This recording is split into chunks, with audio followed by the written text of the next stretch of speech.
here back at video training tutorial 3, and in this particular training we are going to color. We're going to backtrack just based on the class. It's like starting, we finished the model's finished, and as we see here, and let me open preview render first.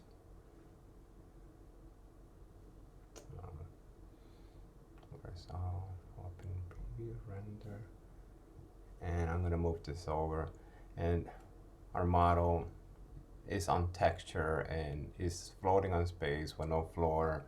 And we're gonna on this tutorial we're gonna slow pace. We're gonna bring in the scene. So we're gonna break it up into probably 3. This one is just gonna be based on just like creating an environment for it, placing the object on the table with a backdrop, loading the HDR, and I'm naming the objects right now. What I have is on shader tree. If you open the shader tree here on the environment, it just has just a regular environment material, and this is why you see what's happening in here, which is like a gray background. If you click on the texture on the right hand side, you're going to see that the standard environment material that is within the program has just different gradients. It goes from white to like a light gray, then back to the a dark color, which is for the base. That's why you have like this gradients on the model that we're working on. The idea is to have something that looks final by the time we get to like training video, let's say 4, and this will be all loaded up and placed on YouTube, so like these you could actually have and just go back and forth with it to use for anything else. And here's another view, so we'll have one with a sleeve and one without it. So I mean, we'll take it to that point, and then we'll review in class again, and probably just do other things. I think what I really wanted just you guys to get from this is just repetition again, and just to be able to do this, and you'll be able to have these scenes ready, I'm sure, by the next class. All right. So okay, so let's get this started. First thing we do is if we go back to the item list. And I'm sure you guys probably did this already, but I'm just doing it for argument's sake on this video. I'm gonna just turn off my backdrop item, and I'm gonna give this a material name by clicking M, and we'll call this lid or top. I'll call it lid, and then we'll select the sleeve. And click M on the keyboard and call it sleeve.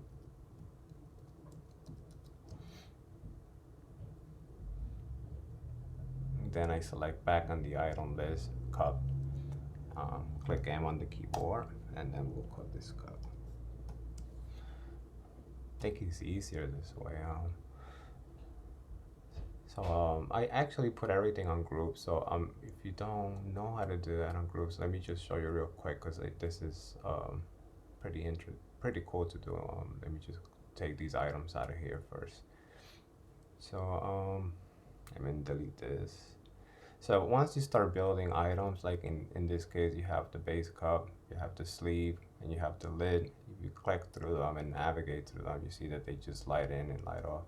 But as you build in different items, let's say you have this cup and you might have multiple cups and so on and so forth, it's better, just like in Illustrator and Photoshop and a lot of the other programs, just create a group of these guys.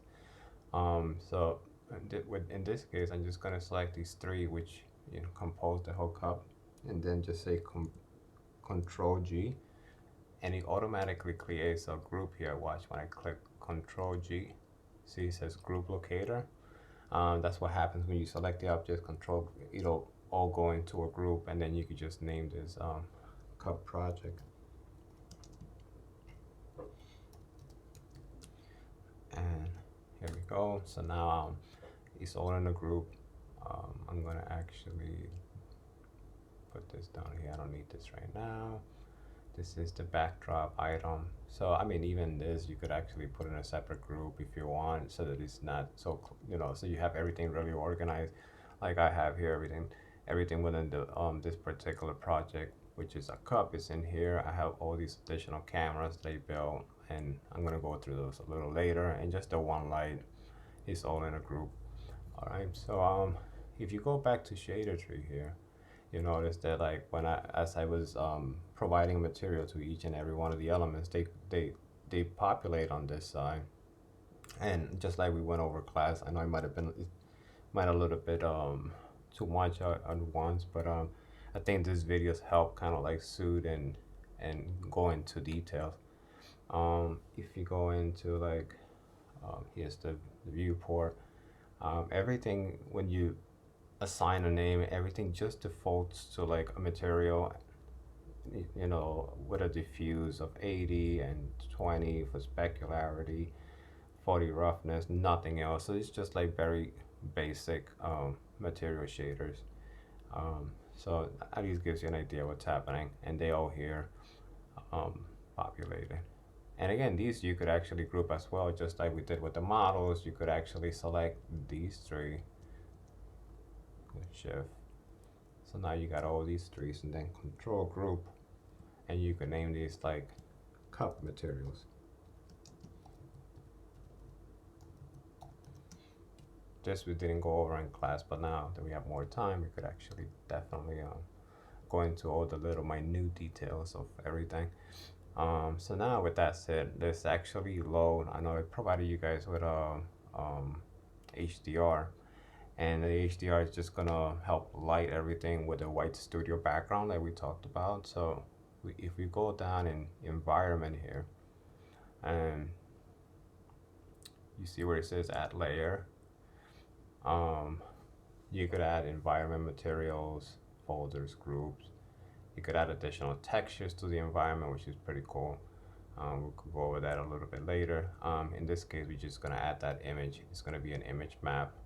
So we go to image map and load the image. And then we'll find that Studio 0111 BLK roof / panel 2. So that's the HDR basically that we're gonna load up. And we'll just say yes.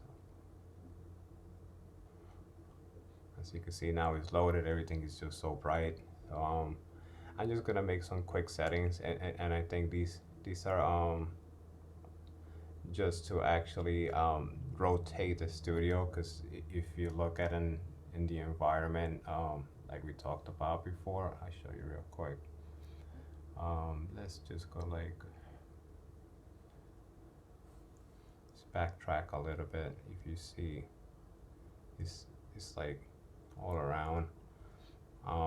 Just like we did in class, everything is all around. So it's kind of like hard to see what's happening right now, but the image is actually going to be lighting this object in the scene. Let me just backtrack. So for now, what I normally do is go to select the HDR, the environmental material that is currently there. You could actually turn it off. Since we are going to be just using the HDR, so just click off. You have the little eye thing. You just click on the eye, that's turned off. Go to texture locators, and then in rotation on the Y, I would actually click -53. So that just rotates on the Y. And then if you drag this just a little bit, the Y horizontal, so I just do -1. That just kind of reverse the HDR. It could be used in many different ways, but this one, this setting I program is more for like product shot studios with a white reflection on the left and a slaty one on the right. So now that we have that, we could just turn that off. And what we're gonna do is just focus on adding the table, and then we're gonna add the backdrop, and we're gonna make it nice. So basically we'll go to the top view. You see the cup, okay, everything is in here. So now we'll just go to plus and select this plane down here on the basics on the left hand side. Just click and it automatically goes on the table, as you can see here. And it also go, if you go control space, it's right on the base. It's hard to see. You just gotta go on wireframe so that you can see that it's on the base. Go back on top and let's just scale a little bit, right and left just a little bit so that it's not taking that much room. And then we'll do the same thing on the back. I think this time around I'm just gonna arch. Let me show you how to do that. So I'll select this plane and I'll duplicate it. And let's name these, like the top piece, let's just name this floor.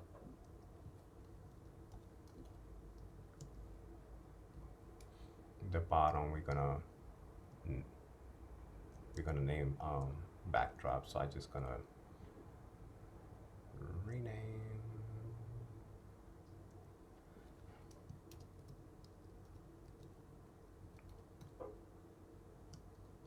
I'll just call it back wall.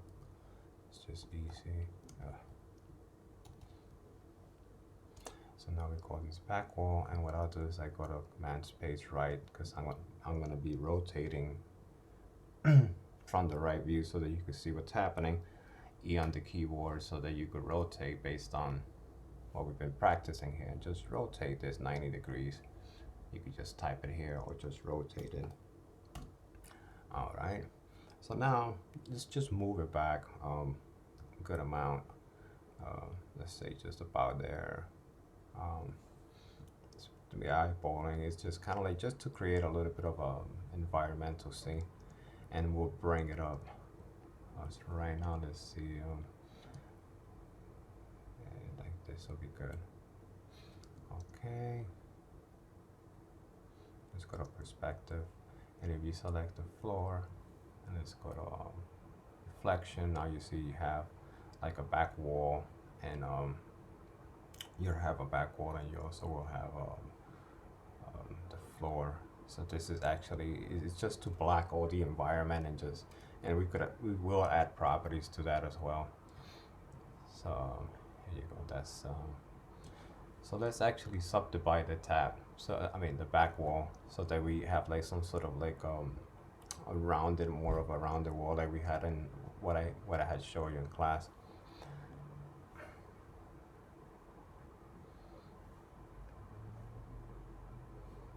Okay. Shift C. If you click on Shift C, we will introduce a new tool which is called Slice. And this is similar to the other tool that we have, but instead of like generating multiple levels, this just creates one at a time. So I'm just slicing this right in half. So you just drag.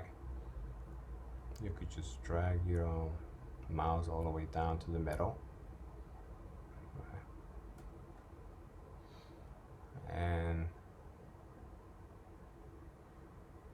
And then space bar to deselect what we just did. But what I just finished doing here now is just create a I cut the polygon in half because it was just a one solid polygon.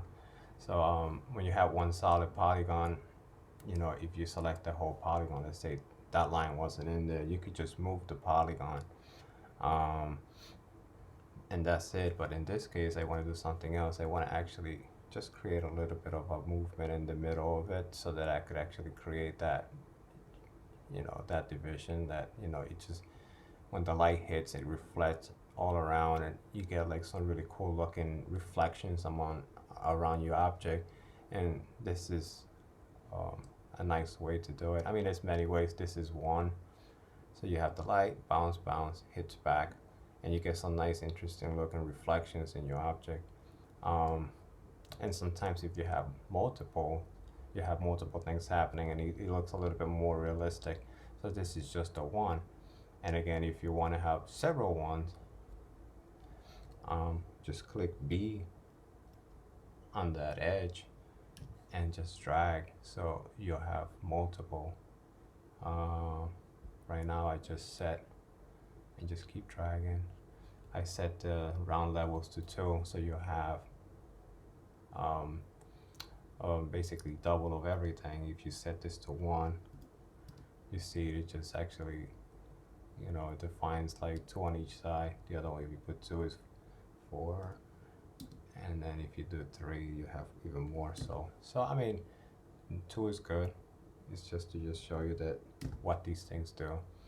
And basically, space, click on space, deselect, and now you have like an interesting looking back wall. So this could reflect like, you could leave it this way. It'll create something different than if you just double click on it and click tap on it. It would do something smoother, but for the background, I think this will be fine. So with that said, I just want to basically, I think I'm going to separate the videos, and I think this one I'm just going to focus just like what we did here. We loaded the HDR. We loaded the HDR. We created the table. We created the back.